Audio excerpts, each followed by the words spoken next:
I want to talk about creative systems. Creativity isn't chaotic. It's engineered through intention. When you examine art that inspires you, I think you'll find that it wasn't created in this sudden fit of genius or a dream came to you and you just went off and started writing. It comes through having systems and processes, a constant iteration. I think every artist has a great system, and they have ways of not only getting into the flow, but staying in it and keeping it going. Because one of the things that stops us is we don't have a system to get us started. We don't have a system to keep us motivated, and we don't have a system to constantly churn out work. And that's what keeps projects from getting out into the world and enabling you to do everything that you want to do, because you're reliant upon things outside of your control. So this week, I want to share the systems that I use, the ones that I use to begin, refine, and release my work into the world. These are systems and processes that I've developed over the past decade, and I'm always improving them and refining them, but they allow me to continually produce at a sustainable rate. That is the key of not burning yourself out. Because without any kind of system, again, we will find ourselves falling victim to the greatest enemy of every artist, stagnation. Now, let's dispel this myth of the inspired genius.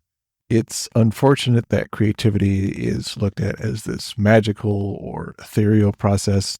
We've been told and we believe that there are just these certain people who have this special ability to just summon creative works from nowhere, like the astral plane or something. And this has created a really unhealthy approach towards creativity. We wait for inspiration to strike. We tell ourselves that we can only do work at this amount of time with this process. We have to have this certain cup of coffee that we can only get from this store. And we have to wait until the moon is this angle in the sky. It just places limitations on ourselves, which keep us from actually getting started. And I placed these kind of limitations on myself earlier on in my career. I was convinced that I can only write when it was dark outside and when it was quiet. So that meant like after midnight, and I would stay up really late. And then in my 20s and 30s, that meant I can really only start late at night on the weekends because obviously I'm working during the week. And then only when I had the energy, which really meant I was only writing a couple of times a month. And then I would start and then I would stop projects and nothing really moved forward. And this all changed when I moved to Los Angeles. Now, outside of New York, if you want to be where there is a large concentration of filmmakers, other states are obviously starting to get a bigger concentration of filmmakers, with production not being tied to either of these big cities and also people moving back home. But the place where there's the largest amount of filmmakers is Los Angeles and New York. I moved to Los Angeles. And when I moved to Los Angeles, I realized how fierce the competition is and how much creative energy there is. There is just a large amount of people doing creative work and looking to latch onto projects. And if you're somebody who stops and starts, you're not going to be able to build that momentum that you want, because people want to know what it is you're doing, when it's happening, how can they be involved. So it gave me this energy to just start creating and start building up a portfolio. And in order to do that, I realized that my previous method of just waiting until I got inspired would not help me build up my portfolio. So I had to do something different. And I realized that my biggest hurdles that I had to overcome was starting, just getting started. It is really easy in a world of a million distractions, especially with streaming services and Instagram and social media, video games. There's a lot of options for us to turn away from the page and just say, I'll do this later. So I built up a few methods in order to get myself moving in a creative fashion. The first one is to just take the pressure. All you have to do is start. I think a lot of times we think of how we want it to be in the end. And we don't really appreciate the beginning, that there are countless options. And we put all this pressure that anything that gets on the page has to be perfect. It doesn't. It just has to be something. You just have to get started. Just put down the idea. I'd like to make it akin to editing. For those of you who have edited, your first cut is not going to be your best cut. You're just trying to get things arranged in a manner so you can actually start working. And that's all you do. It's some paper, get your laptop out, whatever you write on, and just start. The beginning is just the first step in a long process. So give yourself some grace. Anything that you write down can be changed later. It doesn't have to be perfect. You just need to begin. And the second thing is to get organized. Now, I used to have a bunch of different journals with a bunch of different ideas, and I had to remember, okay, I had that idea. Which journal was it in? I'm going to go find it, which again led me to not starting because I didn't want to look through 5 different journals to figure out which idea I wanted to start with. And I got this idea from Noam Kroll a little bit. I would sit down and write my ideas in one place. Just spit out a bunch of ideas. And I've been using tools like ClickUp and also recently Kortex in order to list out all the ideas that I have. So I can quickly go back and reference them, figure out which ones I want to work on, and start to prioritize. And I do this digitally, so that way I can just spit them out quickly. I also have a handwritten journal that I write. Those are mostly for personal thoughts, but also exploring things. And writing by hand does make you slow down, which is good as an additional practice, because I think we don't have enough moments where we get just to be with our thoughts. So having a handwritten journal, I also recommend by having a digital place where you can store all of your ideas that you can reference quickly and build upon. And my personal digital system is to have the name of the project or the idea, description of it, just to give me a little rough overview and jog my memory. And also either if somebody else had the idea, whether I had it, and where I got it from. And I call it the idea board. That's what I call it in my digital system, which was ClickUp, and I'm going to be moving it over to Kortex most likely. And I do have a copy on my website. Go to blendedfutureproject.com/resources, and you can download it. But here is the challenge that I want to give to everybody who's just stuck. Like, you don't know what idea you want to work on. Sit down for 1 hour and write down at least 10 ideas. Just write them out. Don't judge how good they are, how bad they are. That's not what you're doing right now. You're just writing down ideas. And at the end of the week, you'll look back and realize that you actually have more ideas than you thought you did because you forced yourself to get thinking. And one of the things that I personally do in order to get in the right headspace, especially if I want to write for a long time, is I have music specially tailored for what I'm doing. I have a certain type of music for when I'm writing newsletters, which is usually ambient music. And also when I'm making social media content, I'll have ambient music, so that way I'm not distracted by the words.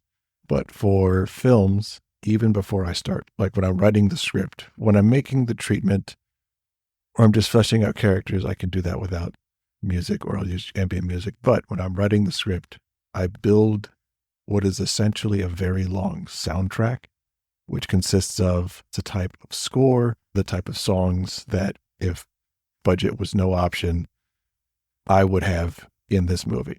And that's how I write, because that gets me into the space of how would these characters speak? What does the world look like? What do some of the scenes look like? It just helps me get into that world and live inside of the project. I made one of these for Concrete River. I've done it for other ones as well, even short films I've done it for. Breakaway had a special soundtrack. I'll also leave in the description the one for Concrete River, and I'll see if I can find Breakaway and leave that too. But this is a practice before I actually start writing, because once I hear it, I start getting ideas, I see scenes, I hear voices, and then I can really start writing. And I'm probably going to do this for an autobiography I'm putting together called American/Other, which is just about my experience growing up as a multiracial human being, an artist in both the United States and Denmark, and moving there and back over here. And I'm going to start compiling a soundtrack representing the different stages in my life, because the book covers 4 different stages of the US, Denmark, back to the US, and to Los Angeles. So as I'm putting together the outline, I think that'll be a great way of me to get into the writing flow. And once I have that, I'll be sure to share it as well. And now once you have this idea board, what you want to do is start whittling it down to the ones that you really want to work on. Start exploring it, even sometimes giving it to somebody and saying, here, I've got all these ideas. Pick the ones that stand out to you most, and then look at the ones that you like, and then pick a couple that you want to work on, like 2 or 3. Save the other ones, but have 2 or 3 that you think really have potential that you want to start to develop. And I think, especially for screenplays, unless you can bust out a screenplay really fast, I find it helpful to start with an outline. Just brainstorm what's going to happen in the movie, because something that I used to do would just, I would start and then I would try and figure it out as it would go along, which I think you want to leave room for as you're writing. You always want to have it be a malleable process, but I think that's also how people get stuck, is you start writing and you're like, oh crap, what do I do next? And this is where something like ClickUp can come in really handy, because you can make the outline as different tasks, and those are like different beats that happen or different events. And then you can see how they relate to each other. You can see how something in Act 3 relates to Act 1 that you were setting up, or you want to set something up in Act 2 that's going to have a payoff later on, and you can move things around. So I think having an outline is really helpful. And then I think from your outline, go on to your treatment. The past couple of films I've written have really been jump-started with treatments. I just write a really long synopsis of the film with as much detail as I can think of, and that really gets my creative juices flowing. I can have a soundtrack, and I can start to imagine the scenes and some dialogue, and I'll put in like little pieces of dialogue that I want to remember in there, but not too much, because you mostly want the description. I also like to write out backstories of the major characters, because that's going to inform everything. I want to know who these people are, where they came from, their personality traits, their hopes, their dreams, everything that I can think of, because one, that's really good to hand off to an actor. I think they really appreciate that. They know that you've done as much work and you appreciate the work, and you guys can have a back and forth about it. And it also really helps the story feel grounded, because you can look at a particular scene, and because you've explored this character, okay, this person would do this or would not do this. I think that's where a lot of writers get stuck, is they haven't done enough pre-work before they write the screenplay. They just want to get right into the screenplay. And the other benefit of having a treatment is that it's easier to get feedback on a treatment than it is a screenplay. Here's the thing about sending strangers or even your friends a screenplay. It's a lot of work to read it. You can't just sit down and read a screenplay like a book and think, yeah, I liked it, I didn't like it. When you send out a screenplay, people are looking for really specific feedback, like with page numbers and everything. And with the treatment, that's just a lot easier to give really quick feedback. And so what I've done on some short films and these more recent feature films is start with the treatment, send it out for initial feedback to know where the strengths are, where the weaknesses are, just what are the initial impressions. I think that is a better way to get initial feedback, to get somebody interested and excited, because it's low barrier of entry. A lot of us, especially producers, have a lot of things to do.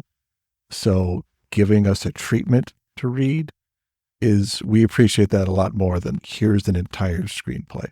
Now, if it's a short film, that's one thing, but like for a feature, please just give us a treatment. We can look at it.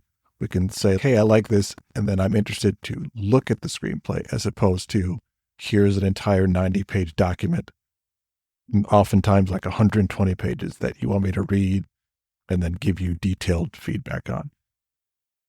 Just my 2 cents. Now, obviously, if it's like a good friend and they'll read your screenplay, that's one thing, but for somebody who you know is busy or you don't know, start with, honestly, I would start with the deck. But if you don't have one, start with the treatment. And then from that, if you've noticed, we have ourselves a little process here. We've written down a bunch of ideas. We've selected a few ideas. We've outlined the ideas. We know what's going to happen in the script from like a scene and beat standpoint. We know who the characters are. Then we start writing. And this, at least for me, makes the writing process a lot easier. The first draft of Concrete River, I was able to finish in about 3 weeks once I actually sat down and committed to writing it. I had been thinking about it for a while. Technically, the film took several years to write, but that was because I wasn't actually writing it. I was thinking about it. I wasn't actually working on it, and I had other life stuff happening. But when after I had done the outline, the beat sheet, treatment, the actual writing of the first draft was in about 3 weeks, which is the fastest that I've written a screenplay to date. And also, it's been my best reviewed screenplay to date. And I think that's because I had done all of that other work before I actually started writing. And here is the thing that I also want to say about, there's this other myth about, especially established filmmakers, that they wrote their screenplay so fast. That's the first draft. When somebody says, oh, I wrote the screenplay over a weekend and then we made it, they meant I wrote the first draft over a weekend. Somebody liked it and we continued working on it. And when it was ready, then we shot it. I would hazard to think that any film that is memorable and worth doing, whatever they wrote over that weekend, that's not what they went into production with. That's just the first draft. And the first draft had potential, but you're going to be writing your screenplay probably until editing is over. Just talking with other filmmakers that I know, you're always writing. You're writing multiple drafts, trying to get the story. You're writing while you're shooting because an actor might come up with something based upon what you shot before. You want to change the script and have new things come up. And then when you're in post-production, sometimes something comes out and you want to change the script a little bit to see if something works. So you're always writing. There's no scenario where you write a screenplay, you send it off, and then that's it. You're done. You just walk into production and that's it. And I think that will help in your writing process to know that this is an ongoing exercise. Writing a script is just a blueprint that you're going to change and shape until the movie really is being screened. Other tools that I like to use also are whiteboards, mind maps. Sometimes you can use good old-fashioned note cards, although I don't use those personally. Anything that can give you the ability to zoom out and see what's happening. Just any systems or processes that can help you not only focus in on what you're doing, but also keep the bigger picture in mind, because that is the thing that trips a lot of writers, especially screenwriters, up with a narrative story. You're in the weeds with a particular scene, but then you forget about what's happening in the other scene. So anything you can have where you can look back to what's happening overall and then drilling that down to what's happening in a particular moment is just going to help you even more. And I think the other thing is to just keep writing. Like, again, trying to get out of the mindset of everything has to be perfect the first time you run through it. If you find yourself stuck in a scene, stuck in a piece of dialogue, just put something in there and come back to it. Make a note about it, but just keep going and keep moving, because you can go back. You're going to be writing so much and retooling the script as you go along. Even now, Concrete River, we're on draft 11 is what I'm working on. And there are things that I want to try and things I'm trying to put in there that I didn't realize before. After the table read, I realized that I have to put some more of the musical elements in there. So just not getting stuck and keeping moving is going to help you get through screenplays and get your work done a lot faster. And then for those of us like me that run a company and have freelance work, we have a lot of spinning plates. I have a lot of products that are being developed. I have a newsletter to keep up with. I have this podcast. I have social media content. I have a lot of things to manage, and that can quickly become overwhelming. And I have been overwhelmed in the past, but this is where systems will save us again. The key to managing responsibilities like this is planning your time. and scheduling blocks of time to know what you are doing and when. The easiest thing to do to get started and then get burnt out is to start writing a screenplay. Remember, I want to shoot the social media videos. I'm going to go do that. Oh yeah, I need to write a newsletter. So I'm going to go do that. Oh wait, what was I working on? Oh, I have a client coming. Oh, I have a meeting to go to. And this just becomes overwhelming. You have no idea what you're doing, when you're doing it, why you're doing it. You're just lost.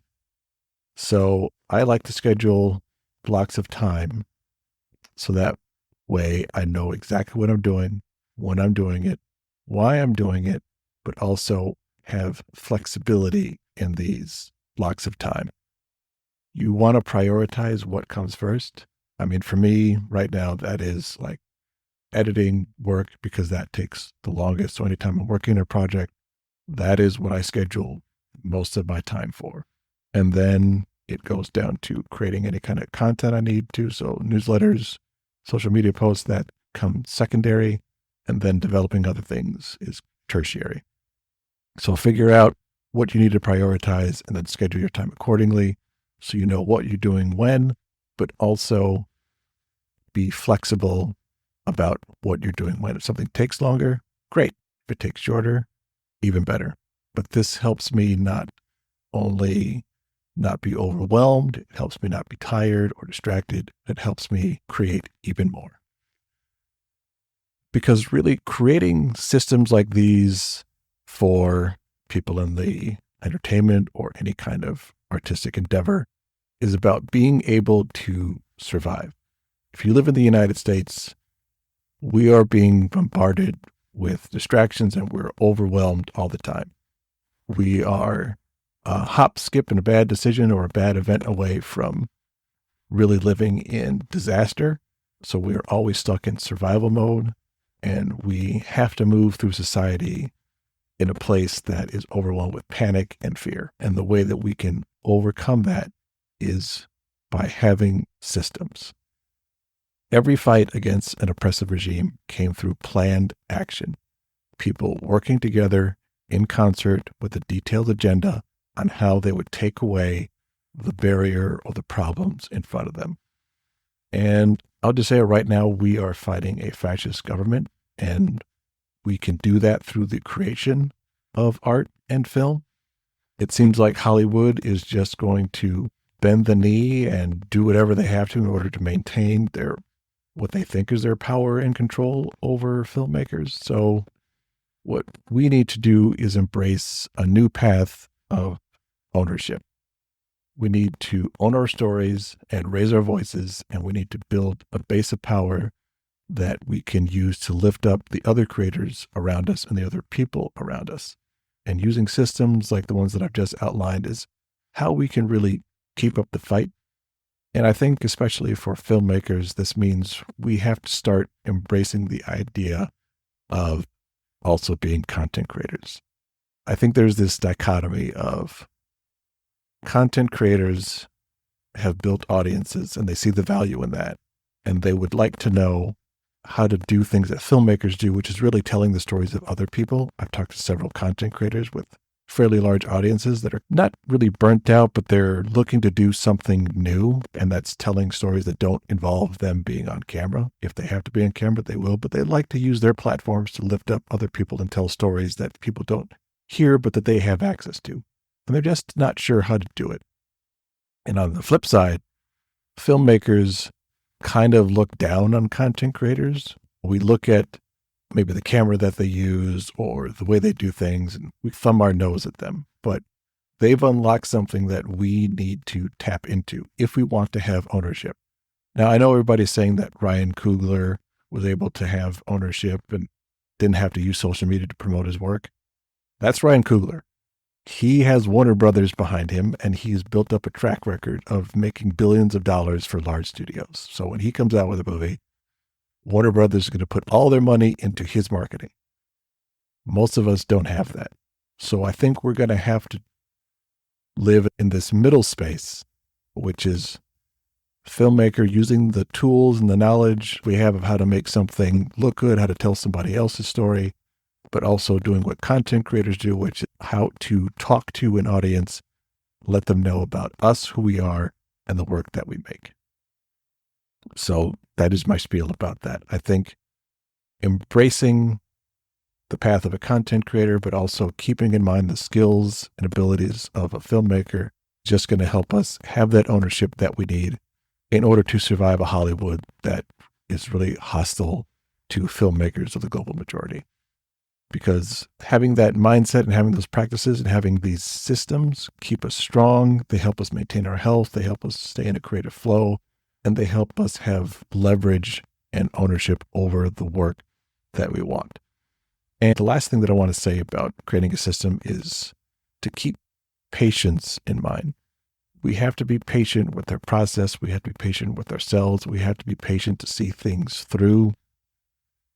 One of the ways that filmmakers have given away their power is that we have seen the shiny object in front of us, be that an award or money, and we will take a bad deal because we think that it will lead to something greater faster, as opposed to having patience to see something through. Maybe you take a little bit less on this project you're working on, but you have more ownership over it, and it can help you make your next project even better.